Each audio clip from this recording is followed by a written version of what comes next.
PTA ने mobile numbers के जरिए VPN रजिस्ट्रेशन की सहूलत मुतारिफ करा दी है। रजिस्ट्रेशन के हवाले से एक नई डेवलपमेंट सामने आई है कि PTA ने अब मोबाइल नंबर के जरिए VPN रजिस्ट्रेशन की सहूलत मुतारिफ करा दी है।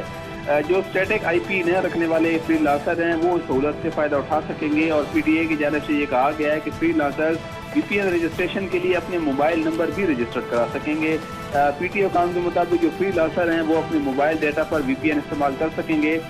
ये फ्रीलांसर्स के लिए VPN रजिस्ट्रेशन का जो अमल है ये IT की तरवीज के लिए किया गया है और PTA कानून के मुताबिक ये अमल जो है VPN रजिस्ट्रेशन को आसान बनाने के लिए किया गया है। ये बताया गया है कि अब तक जो ये रजिस्ट्रेशन का अमल शुरू किया गया था तो अब तक PTA के साथ 31,000 से ज़्यादा VPN रजिस्टर कराए जा चुके हैं। तो इस हिस्से को मजीद आगे बढ़ाने के लिए ये नया इकदाम किया गया है कि PTA ने मोबाइल नंबर के जरिए VPN रजिस्ट्रेशन की सहूलत मुतारिफ करा दी है। जी ठीक है, बहुत शुक्रिया आपका।